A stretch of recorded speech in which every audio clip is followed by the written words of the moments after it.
Good morning, dear students. Welcome back to geography class. And this is the chapter 5 about the landforms of the earth. As I explained you, in this chapter you will study one branch of geography. So you will be just given one small introduction about geomorphology, and I was teaching about the types of mountains. And the previous class, if you remember, I explained you about the fold mountains, block mountains, residual mountains, and the volcanic mountains. And let me just recall the things what I taught in the previous class.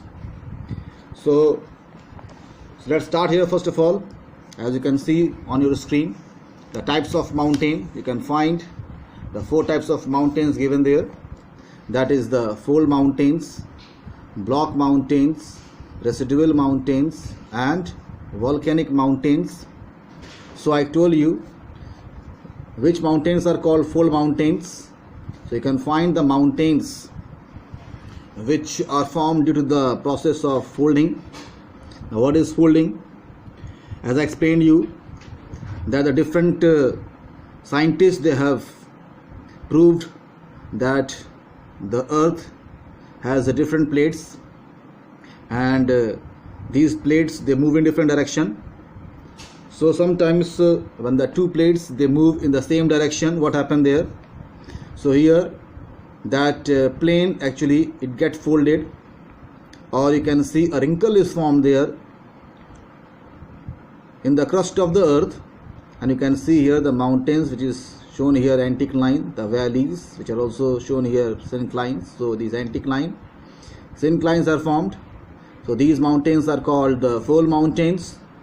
But again, these fold mountains are of 2 types. That is the old fold mountains and the young fold mountains. Now, what do you mean by the old fold mountains and how they are different from the young fold mountains? So that I explained you, that the mountains, as you can see here on your screen, there are the 2 figures. One, that is the photograph of Matterhorn mountain in Swiss Alps, and this mountain is an example of the young fold mountain. Another example you can see here below, figure 5.4 on your screen. Old fold mountain is given, and that is one example. The Aravalli ranges are shown here. So I told you, I explained that how they are different. So they are different as these young fold mountains, they are being developed in the recent earth history, while the old fold mountains, they were formed in a very, very long past. So what does it means? The recent mountain or in the past. So young fold mountains, usually if you find all the young fold mountains, they were formed about 20 million years back, while the old fold mountains, they were formed about more than 200 million years back. So that is the difference. So if you see the difference between 20 million years and 200 million years, so there is a difference. So these young fold, old fold mountains you can find here, like example Aravalli. So they were one of the very, very old fold mountains which were formed maybe more than 200 million years back. So these mountains were even present there when the Indian plate was the part of Eastern Africa. As I shown you here, this one map here, I told you, I explained you about one theory, Wagner's theory, and just recall it. So Wagner's, in his theory, continental drift theory, he tried to explain that all these continents were the part of one big landmass. They were all one landmass. In his thesis, he named this one continent as Pangaea, and it was surrounded by the water body, so there was only one ocean, so he just called it Panthalassa, so one ocean and one land mass. So this Pangaea, further because of the so many activities inside the earth, we call it the tectonic activity. So because of that, this Pangaea, it divided into two major parts. Now what are they? So in his thesis, he just given the name the northern part, in which the whole Europe, Eurasia and northern Africa were the part together. So they formed the northern part, he named it Laurasia, and South America, then Africa and India. India was a part of, at that time, a part of East Africa, this side, this part. So this India was the part of East Africa, Australia and even Antarctica in the south. So they were the part of the southern landmass, and he named in his thesis as Gondwana land. And further, these two land masses, that were the Laurasia and Gondwana, they further split into big and small land masses. So what happened, this North America, it gets separated from Laurasia and it moves towards east, so towards west. South America also separated from the Gondwana land and it moves towards the west. Australia moves towards east and Antarctica moves towards south. This Indian plate was a part of East Africa. It gets separated from here and it moves in the north. I told you, explained you. So what happened? This Indian plate collides with Laurasian plate. So when this Indian plate was a part of this East Africa, Gondwana land, and that time these Aravallis mountains, these Aravallis were present there. So this is what the difference between the young full mountain and the old full mountains. Now, so I told you that when the Indian plate, that's why today itself when we talk about the South India, still we call it Gondwana land, Gondwana landmass, and the northern India we call it tertiary land. So that is a different thing, we'll come to know in the detail when we will study. Now here, this young full mountain, I told you Himalaya is a young full mountain, how it was formed. So for this actually also I have shown you one figure, and here as you can see here, I told you this is a Indian plate and this is a Eurasian plate. So what happened when these two plates they collided? So this Indian plate, it starts getting down.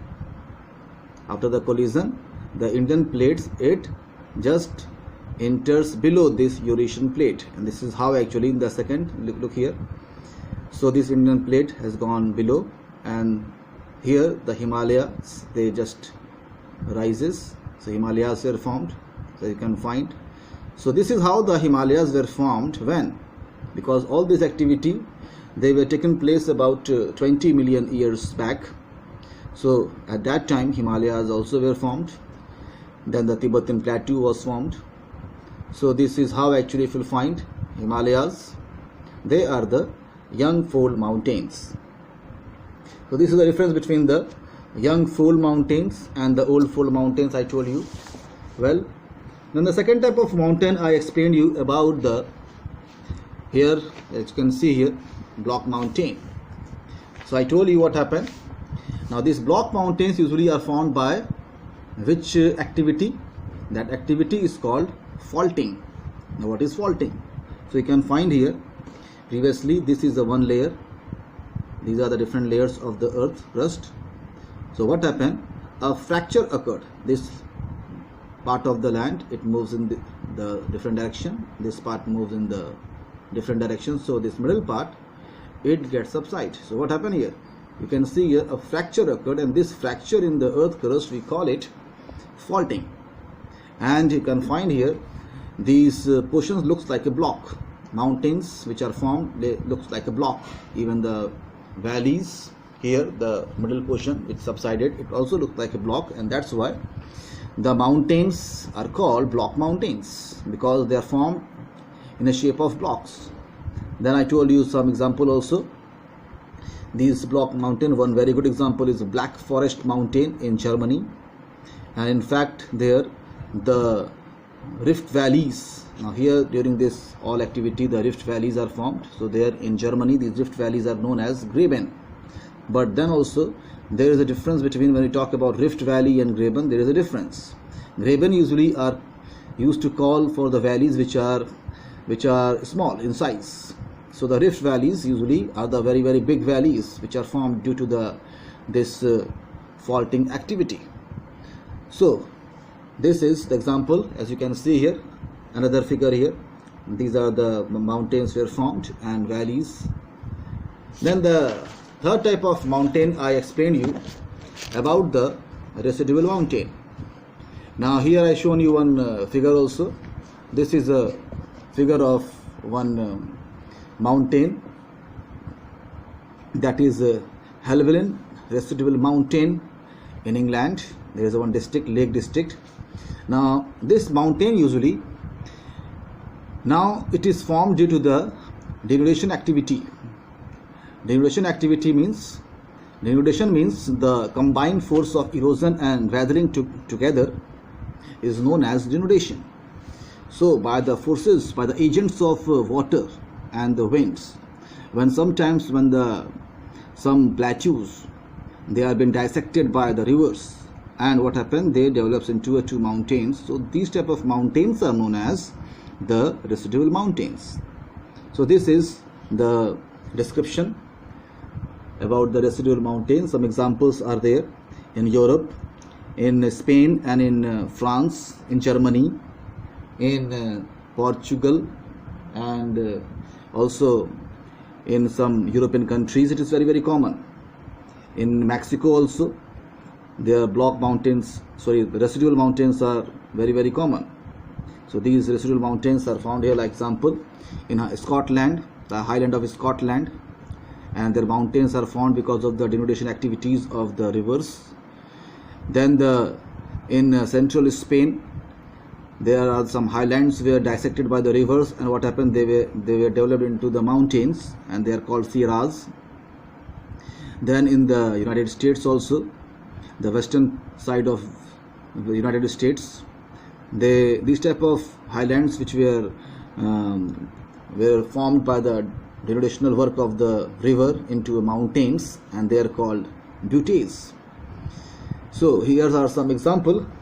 Now the four type of mountain, let me explain you.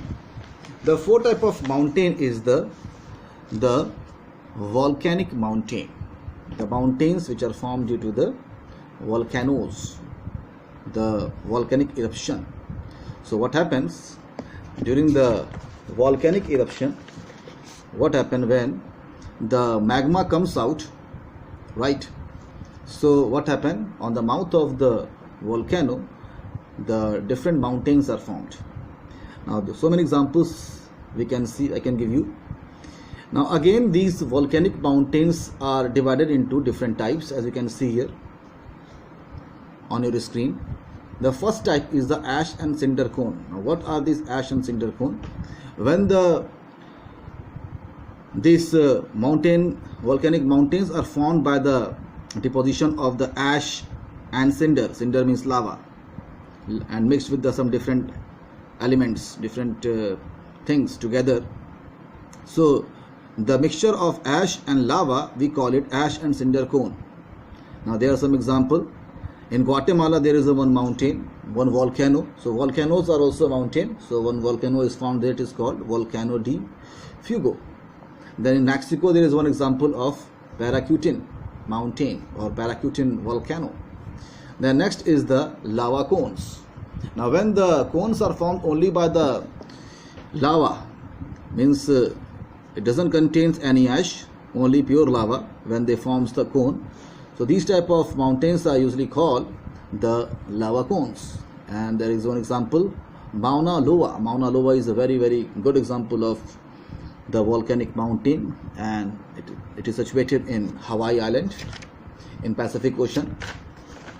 Now another type of volcanic mountain, as you can see, viscous lava cone. So in your book only given viscous lava, but actually we can call it viscous lava cone. Now what is a viscous lava?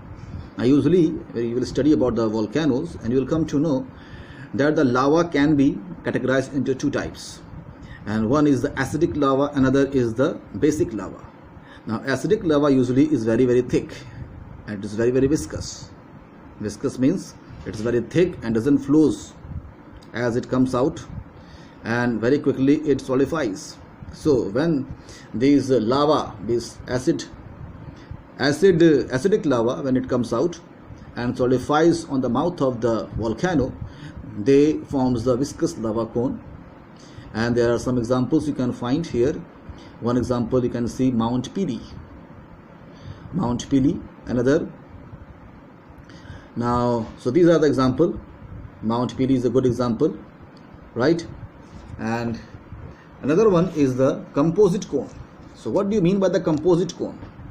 When the volcanoes, they are formed, or they have many vents, means magma comes out not only from one vent, but there are many vents and many mouth, you can say.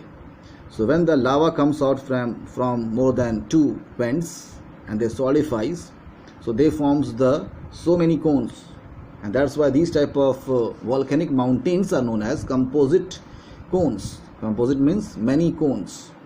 Now very, very good examples you can find here. Examples are Vesuvius volcano in Italy, Etna usually lies there in one island, Sicily Island near Italy. There is one island in the Mediterranean Sea. Stromboli also is situated in Italy. So these are some very good example of the composite cone.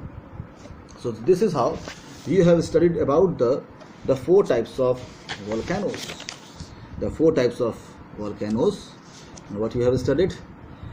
You have studied about the fold mountains, how they were formed, then the block mountains, residual mountains, and the volcanic mountains.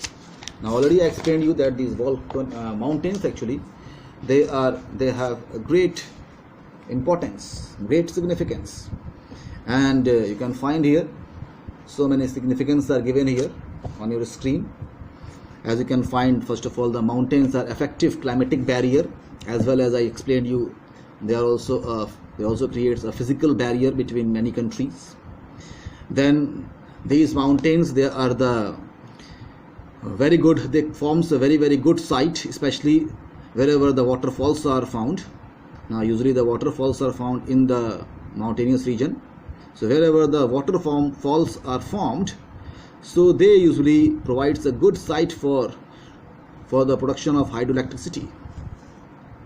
And there are so many examples you can find in North America, in all over the world, in Europe also, wherever there are the waterfalls are found. And many of the waterfalls, they have already been developed into a major hydroelectric power stations. Then many of the mountains which are very, very rich in minerals, so they also provide different types of minerals. Different types of minerals usually are mined from these mountains. As you can find in North America, you can find here the whole. Now Rocky actually is just one range, and together I explained you that the whole mountain that extends from Alaska to down towards up to the Mexico. Now we call it Western Cordillera. You have studied about North America in the previous class. So here this Western Cordillera provides so many minerals like gold, copper, lead, silver, and especially some of the mountain there, some of the ranges like Nevada, Sierra Nevada and Montana there, right? And then another example you can find Andes in South America also. Andes also provide tin and copper, that is in Bolivia, gold and platinum in Colombia, in Peru say silver, and even so these are some examples And here the eastern highland there in Australia also, from the Great Dividing Range. They are also a good source of gold and copper. Then you have studied about the Canada. Canada there usually is famous for the lumbering.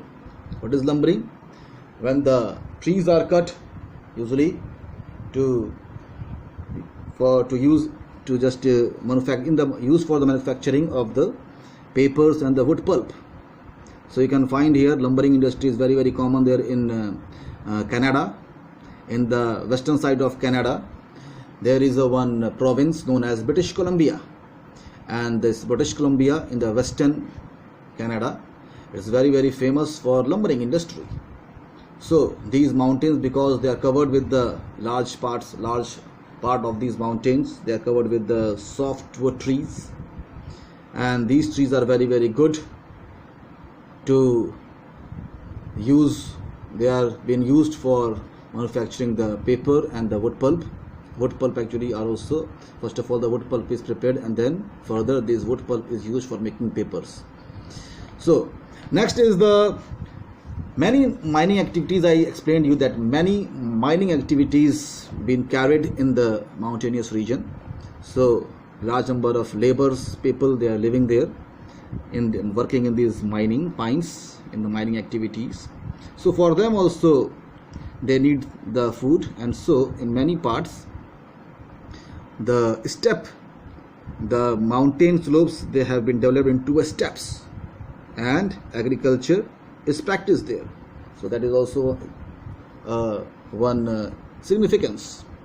In fact, if you go to the Nepal, right, and you will see because the people living there in Nepal, they don't have anything to do. So usually most of the people there in Nepal, they are engaged in farming. Now what they have done there, they have cut the hills and they have developed into steppes, and usually they practice agriculture. Many crops are grown by them.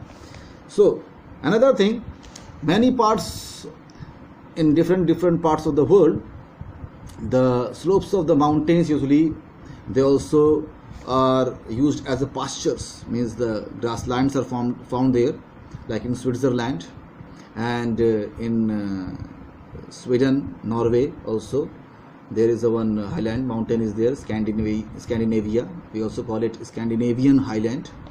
So on the slopes of these Alps, that is in Switzerland and Scandinavian highland, there the pastures are found, and these pastures, they are being utilized for cattle rearing, right? And another significance of the mountains, as you can see here, the mountains actually, as I already explained you, they just forms a physical barrier between the countries. And like example, between India and China, Himalayas actually, they just forms a very perfect physical barrier. Between Argentina and Chile, and these mountains, they provide a physical barrier. So these are also known as the barriers to the communication, right? Well, so they separate the group of people. Well, so these are the significance of the mountains. Now today let's start here, plateaus. So you can find here about the plateaus on your screen, right? So usually what are the plateaus, as you can see here. Now usually already you have studied about the plateau, and in a very, very simple language we can explain plateau as a highland with the flat top. So you can find here in your book, plateau is an elevated tract of relatively flat land, usually limited on at least one side by a steep slope and falling abruptly to the lower land. Now usually these plateaus you will find here, most of the plateaus actually are also known as dystrophic plateaus. So dystrophic plateau actually is not a something different plateau. So now why these plateaus are also called dystrophic plateau? So let me just explain you the word dystrophic, or the activity dystrophism. By the activity by which the plateaus are called, we call it dystrophism. And these plateaus, that's why they are called dystrophic plateau. So what do you mean by this Dystrophism. So this thing you should know, that what is the meaning of dystrophism. So usually the dystrophism actually, it means that what happened, most of the plateaus usually are formed by a very, very complex activities. Now what do you mean by the complex activity?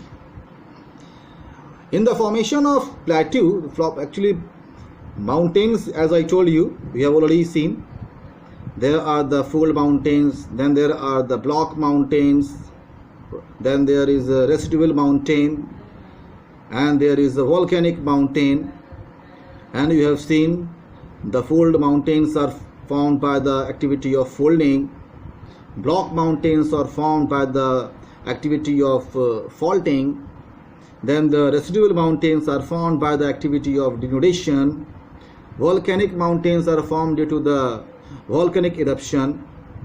But the plateaus, if you find all the big and extensive plateaus in the world, maybe if you take an example of the highest plateau, that is the Tibetan plateau, that is in China, or maybe the Mexican plateau in Mexico, Iranian plateau in Iran, or maybe Brazilian plateau in Brazil, Patagonian plateau, that is in southern part of South America, or Bolivian plateau, that is in Bolivia, again in South America, or maybe if you will take the example of Canadian Shield. Canadian Shield also is a plateau in Canada, northern part of Canada, or Labrador plateau, that is also in Canada, it is also one plateau, or maybe the Central Africa. This is a big plateau region in the central part of Africa. In fact,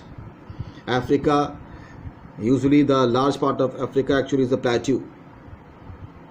So you will find, and even one more example, good example of Australia, western part of Australia, there is a big plateaus are there, right? So two things are there, desert and plateau. Well, so you will find these plateaus in all part of the world. And when you will see about the formation of the plateau, many activity involves in this formation, not only one activity. So you will study the scientists, actually they have studied the different plateaus, and they have found that most of these extensive and big plateaus, they were formed actually by the folding activity also. They were also formed by the faulting also. Then even the volcanic eruptions are also occurred in some parts, right? And even still they are going through the process of denudation. So denudation process is also just eroding the surface and giving it the shape. So you will find most of these plateaus, all these extensive plateaus of the world, they are formed by all these four activities. What are these four activities? Folding, number 2 faulting, and number 3 denudation, and even many plateaus there are the volcanic eruptions also are involved. So this is why this process, this complex process of formation of the plateau is called dystrophism, right? Now if you'll find here, let us see here, it is given here in your book, the large scale deformation of the earth crust which produced continents, ocean basin and mountain ranges etc. is known as dystrophism. So this is why this large scale deformation, how it takes place by all the activities, not only by one activities. And this is how the plateaus, usually all the extensive plateaus, all the major plateaus, they were formed by this complex, very, very complex activity, by this deformation, large scale deformation. And this is why these plateaus, all the major plateaus of the world, they are also known as dystrophic plateaus. So these plateaus again, they are of 4 types. So you can find here, the first type is the intermontane plateau. Second is the Piedmont plateau, it is also called border plateau. Then the domed plateaus, and the fourth one is the volcanic plateau. So let's see here one by one these plateaus. The first of all, as you can find here, the intermontane plateau. Now intermontane plateau, if you find there, let's see some example first of all, then I will explain you. Now if you find here the major plateaus like plateau of Tibet or Tibetan plateau, plateau of Bolivia and Peru, we also call it Bolivian plateau, and the plateau in Mexico, we also call it Mexican plateau. All these major plateaus are the example of intermontane plateau. So what do you mean by this intermontane plateau? Intermontane plateaus usually, first of all, if you know, they are the major plateaus of the world. That's why they are the highest, largest, and in many respects they are most complex plateaus of the world. So usually we will find, first of all, let's see about the plateau of Tibet. Now this plateau of Tibet actually is surrounded by the Himalayas. To the south there is Himalaya mountain, and so that's why actually this plateau is surrounded by the Himalayas from all sides, from the mountains from the all sides.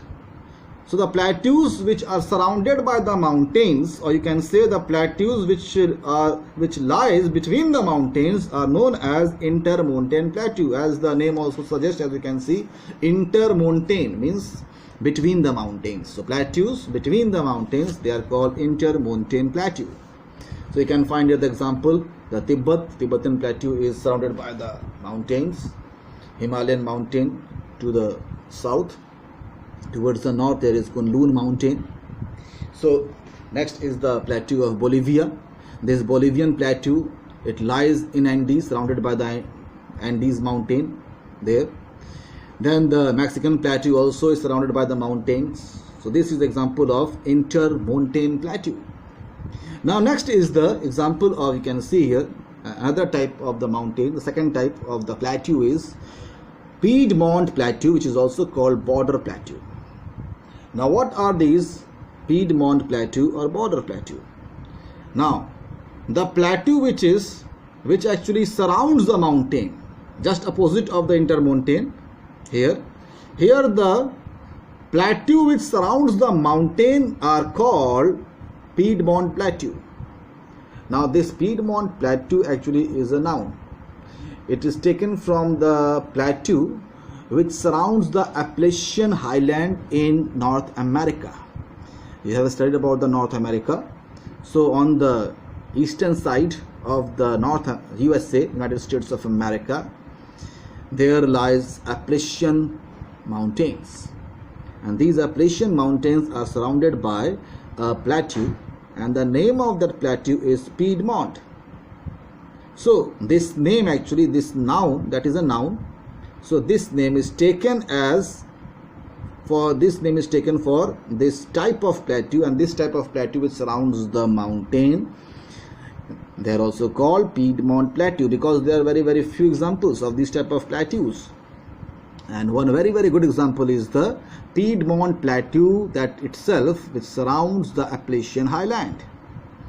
So that is a very, very good example. Otherwise there are, I think, very, very few examples are there of these type of plateau, and they are not pure Piedmont plateau. So pure Piedmont plateau means plateau which surrounds any mountain from every side. It is not found in different parts of the world. So the very good and perfect example is this Piedmont plateau itself. So we have seen the two types of plateau.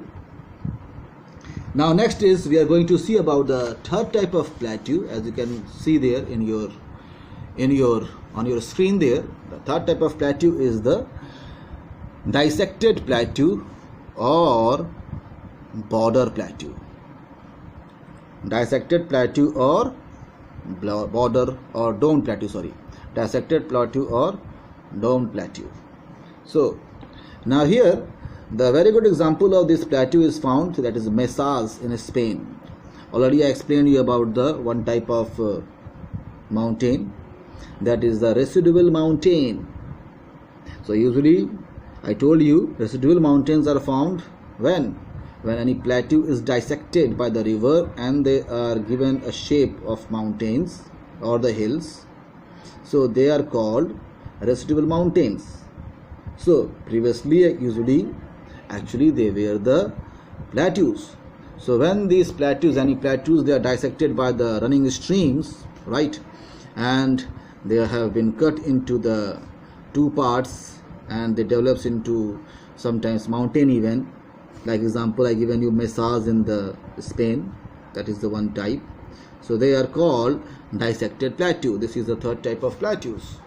And the fourth type of plateau is the volcanic plateau. So already you have studied about the volcanic mountains, but there are the areas which are formed by the volcanic eruption. Now these volcanic eruption means the lava. So I told you two types of lava are found. One is the acidic lava, second type of lava is the basic lava. Now I told you the acidic lava doesn't flow to a large distance, but the basic lava, it can flow to a large distance. So these lava, basic lava, it flows to a large distance, and what happened, they just forms a big area and the plateaus are formed by this eruption. And very good example of this type of plateau is, as you can see here, right, Idaho in USA. There is one river, Snake River region. So Idaho, actually this is a very good example. Another example, the volcanic plateau is found in the Western Grand Canyon in Arizona. You have heard about the Grand Canyon. So the whole Grand Canyon actually is a plateau region, and they were formed by the volcanic eruption, right? So not in the recent earth history, they were formed in a very old times.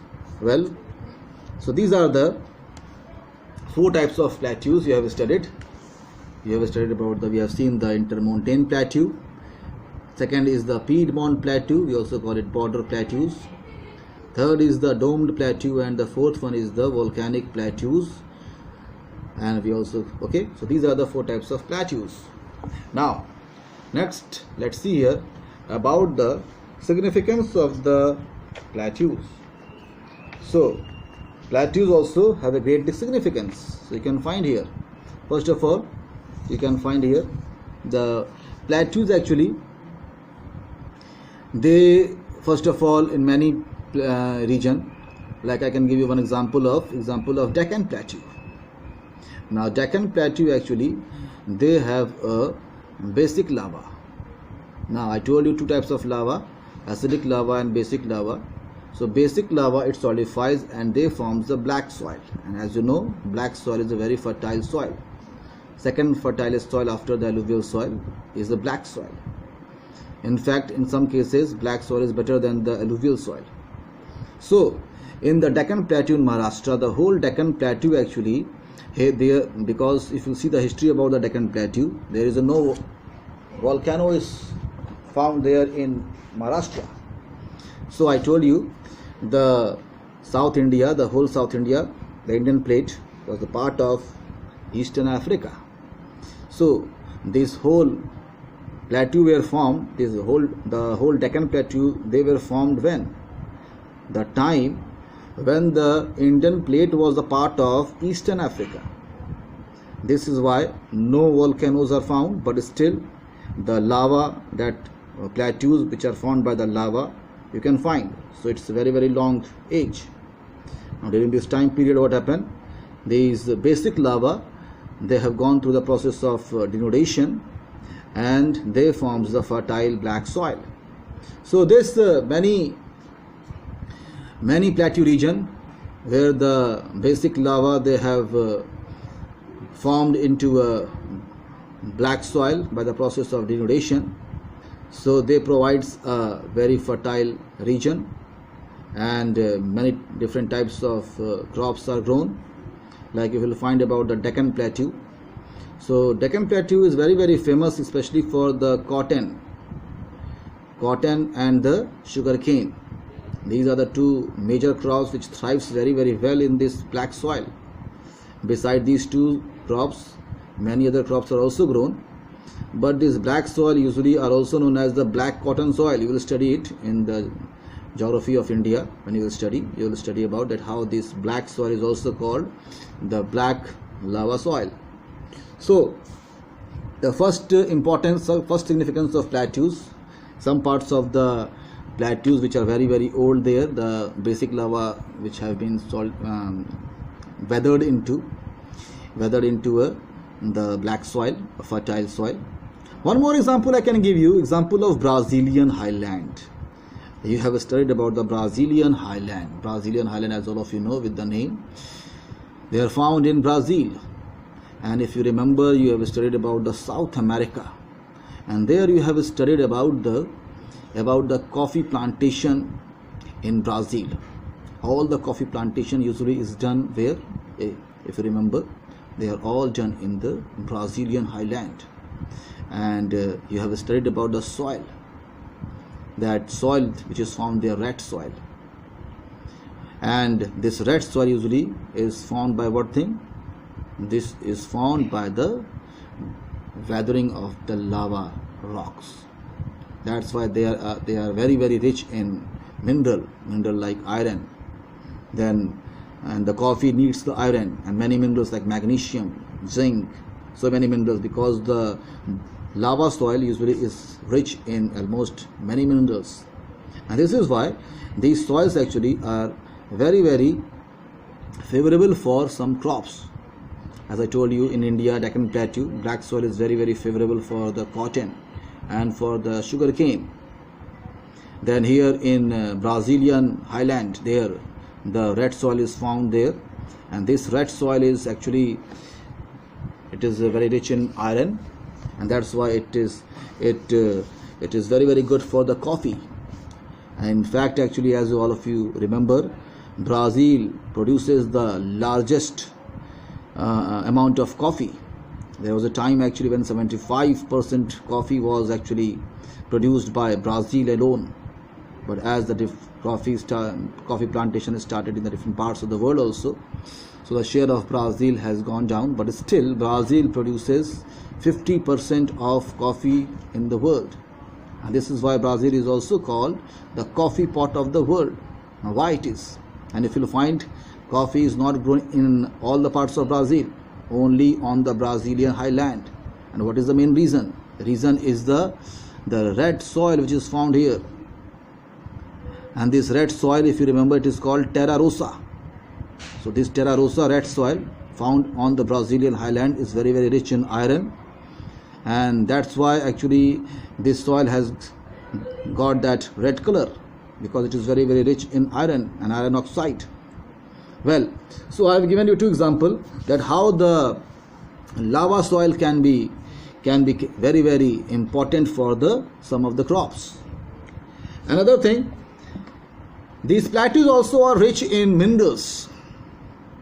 Now here example you can see here, the first example, if you see here, the Chota Nagpur plateau. Now Chota Nagpur plateau is in India, and Chota Nagpur plateau is called the storehouse of mineral.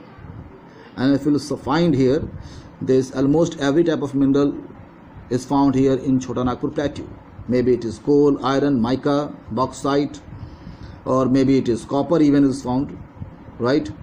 So almost every mineral is found here in Chota Nagpur plateau, and that's why it is also called the storehouse of mineral.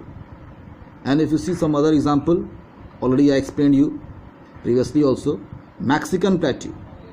Mexican plateau is very very rich in copper, then silver also, right? And some other minerals are also mined from there. Bolivian plateau, the largest amount of tin is produced from the Bolivian plateau, and that's why Bolivia is the largest producer of tin in the world.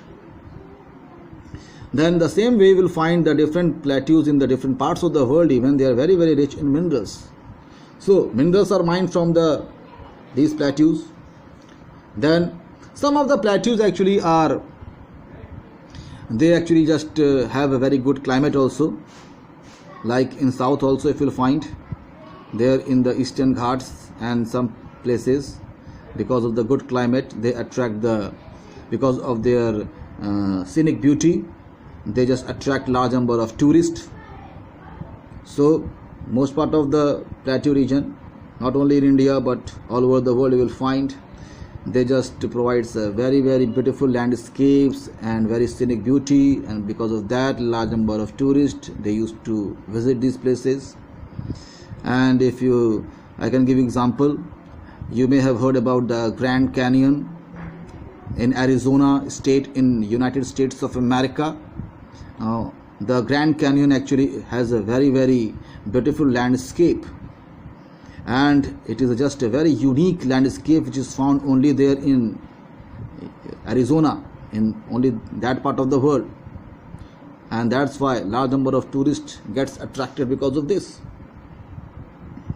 Even in Chota Nagpur Plateau there are many places which are famous for their scenic beauty. In Madhya Pradesh there is a plateau in Madhya Pradesh, we call it Madhya Bharat Pathar, that is in Hindi word. So because in India that is the name, Madhya Bharat Pathar, Central Plateau, in English we call it Central Plateau, but the proper name actually, noun actually, when we call it noun, so the name of that plateau is Madhya Bharat Pathar, that is a noun, name of that plateau. In some English book we just translate it, we also call it Central Plateau in Madhya Pradesh. Well, now in Madhya Pradesh also many places they actually forms a very beautiful scenic beauty because of the landscapes, and as the river comes down, well, that's why they just attracts a large number of tourists. In fact, you may have heard about the Jabalpur. Now that area actually, it is large places, marbles are found there, and that's why they just provides a very different type of scenic beauty, and many large number of tourists used to go there to visit it. Well, so there are so many examples I can give you, but let's now start the next thing. But I think actually already we have just finished one portion here, plateau. Now again, I start another topic, that is the type of, first of all, this is the plains and the types of plain. So it will take a lot of time. So next session I will explain you about the plains, then types of plain, then depositional plain, structural plain, depositional plain, right? Only these type of two planes are given in your book, but I will tell you the 4 different types of planes. Now I will explain you the structural plane, erosional plane, depositional plane, and then I will explain you about also the erosional plane. So usually the major classification of plane is done into 4 types. Now what are they? So they are the in your book actually, the book which you will get actually, there you will see only 2 types of plane you will study in your syllabus, that is given, structural plane and depositional plane. But actually you will get confused only when you will study only 2 types of plane, because many things is not given here. But I will explain you all the 4 major types of plane, and that are the structural plane, erosional plane, depositional plane, and next one is the last one is the one more plane is there, coastal plane. So 4 types of plane I will explain you. So all the best, all of you. Now those who are having the books, I have given you already the books and the homework, so just find out the answers from the book itself, and just don't write anything in the copy. Now I will very soon try to provide you a very concise notes. Now that notes will be helping you not only for the will not only prepare you for the board examination, but you will get all the answers from there. So those who have not bought the book, try to just arrange the book. Okay, now this book actually what we are using, this is the same book, it is not changed in geography. This book is the same book, maybe the color has been changed here, as you can see the new book, the color is changed, but this is the same old book which we have used the last year and the before last year. So even if somebody has the book of last year, or maybe even before the last year, or maybe 2-3 years back also, so you can see, you can get all the contents from that there. And if any confusion is there, so when the school will reopen, so I will be there to help you, don't worry about it. So you can use that book. And those still don't have the book, try to get it, arrange it. So all the best to all of you, and goodbye.